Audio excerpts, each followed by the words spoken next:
Nakakita na ba kayo na nagbebembang dragon? Dahil for today's video, ayan ang gagawin natin. At ipapakilala ko sa inyo ang mga bago nating alaga. Kaya kung di ka pa nakasubscribe, pindutin mo na yan para lagi kang updated sa mga alaga nating exotic.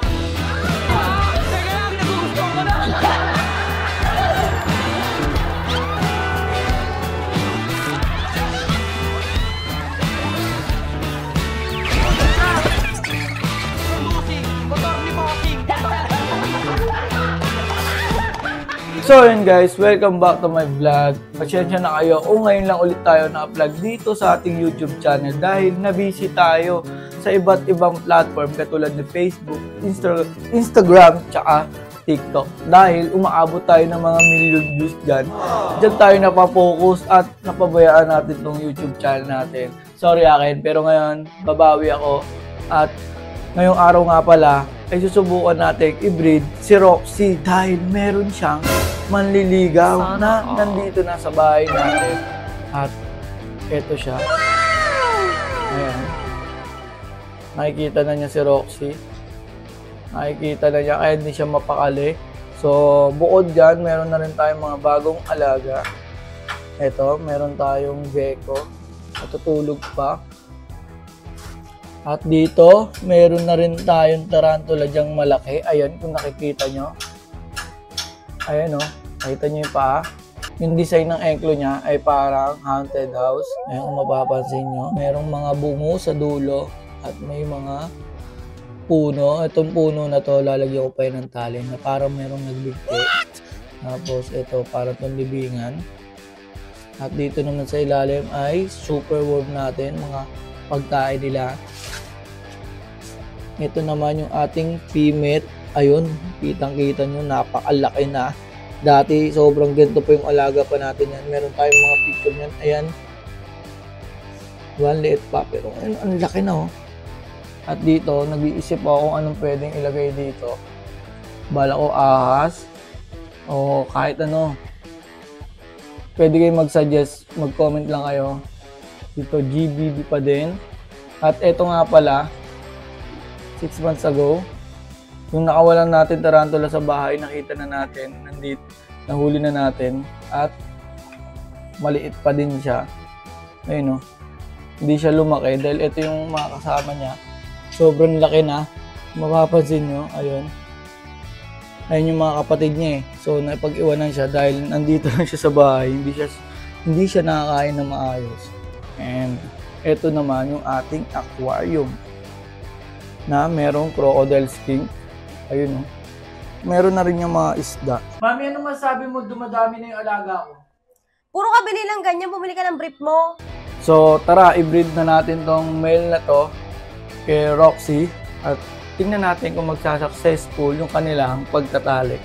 At i-document ko to. Tingnan natin kung magsa-successful nga ba na maging itlog, tapos maging bearded dragon, tapos lumaki. At hindi na rin siya makapaghintay. Napakain ko na rin sila kanina pa. So, feeling ko, ready na to. Baba na natin. May pagkabigat talaga to eh. Oh, wow, wow, wow, wow, wow, wow, wow. Yan.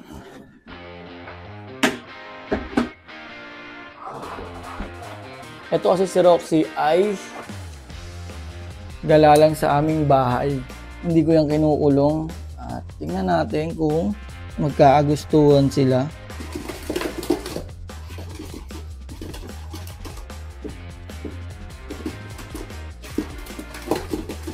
Mapapansin nyo, atat na yung lalaking male at nagpapasikat din siya sa ating bida na si Roxy.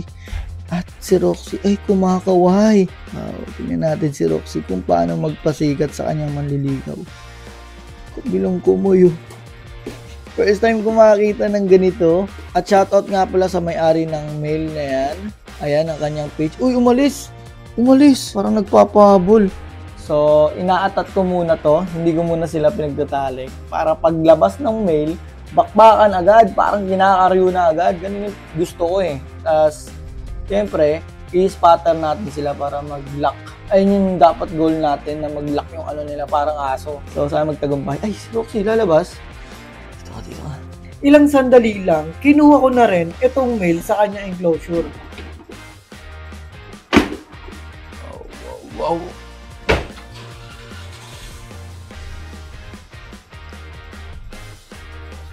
Yan Roxy Bibitaw natin to dito. Natin kung pupuntahan niya nga ba. So, waiting lang akong lapitan nito ng ating bearded dragon dito sa lugar na to. Sila magbebembangan. Pero yung ating manliligaw ay hindi pa niya nilalapitan yung ating babaeng bearded dragon. Ano kaya? Napansin ko dito, hindi agad nilapitan ng male yung ating female. So, parehas po silang virgin. Virgin tong ating female. Virgin din daw tong kanilang male. So, tingnan natin Pinatawag ka na par. Binibigyan ka na ng senyales para makabembang. Bembangin mo na to. Ang hina mo naman. Torpe kasi ako. Hindi ko alam gagawin ko. Hindi ako marunong mag-first move. Roxy, torpe daw siya. Ay, ano ba yan? Paano na yan, Nobita? Paano siya makakascore sa akin? Pare, in-hit daw siya. Ano pang iniintay mo? Pirahin mo na! Magtatagumpay kaya ang ating bida. Oh my God! Roxy, naghihintay ng pagkakataon.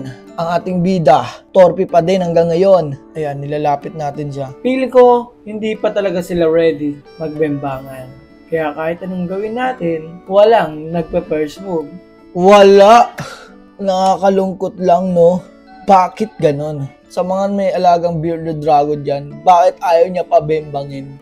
Kasi, sa totoo lang, zero knowledge pa rin ako sa pagbibreed nito. Ito po yung first time ko. So, kung meron kayong suggest dyan, i-comment nyo na lang po.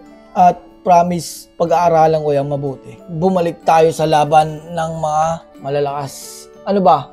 Kailangan ba ipapatong pa kita? Ilang sandali lamang yung ating female ay biglang umalis. At nung ating binalik, ito yung sumunod na nangyari. I-breed mo na. Yan. Dali mo na. Romansang itik mo. I-romansang itik mo. Sige. Patong mo na. Ipatong mo na. Ay, wala! Virgin pa kasi to eh. Mahina ang ating bida. Dito nga ay kinuha na natin ang ating bearded dragon na male. At naramdaman ko na ayaw talaga ni Roxy. Siguro nga, uso sa kanila yung kailangan kilalanin muna bago bembang. Nakakalungkot, di ka nakaisa ngayong araw. Pero, malay mo, next day, kaya next day, makaisa ka na. So, lalagay muli kita sa iyong kulungan. Kailangan atat na atat ka. Diba? Ayan na. Kaya, kung narinig nyo, laging merong nagsisigawan dito sa kabilang bahay namin. Kaya hindi rin ako mapag-record dito sa bahay. Partida, mga bata pa yan. Pero yung mga sinasabi nilang words, ang crazy lang. Puro mura. Hintayin natin mga ilapang minuto. Tingnan natin kung magbe-breed pa sila. Pahingayin muna natin sila. No? Anong masasabi mo? Bakit hindi sila nagtalik? Ano malay ko dyan? I-deliver ko lang naman sa'yo to. So dahil ayaw nila magtalik, buwan muna natin silang pakainin. Tingnan nga natin. Bago lang itong mga to eh. Pakainin muna natin, no? Bigyan natin sila ng source of energy. At sa mga nagtatanong, bakit kulay orange na orange yung ating bearded dragon? Siguro sa kanilang kulay, tsaka lagi siya pinaparawan, and kinakain niya madalas ay dubya. Kaya siguro ganyan ang kanyang kulay. Sobrang orange yan pare. At pagkatapos kumain, eto na. Ready na ba kayo? Sa umaatikabong romansahan? Ready na kayo? Ayan, sige. Agatin mo na! Ilang minuto din ang lumipas pero wala pa din nangyari. Bigyan mo ng magandang bara. Dali mo na, ganyanin mo na. At dito nga, na-confirm ko na ayaw ni Roxy. Kaya tinigil ko na lang. Bakit kaya ayaw? Comment nyo naman. At abangan nyo pa yung mga susunod nating video. Kung di ka pa nakasubscribe, mag-subscribe ka na tol. Siguro hanggang dito na yung video. Salamat sa panonood. Abangan yung mga susunod na document natin sa kanila. Peace bump. Peace out. Surprise. Walang pork chop.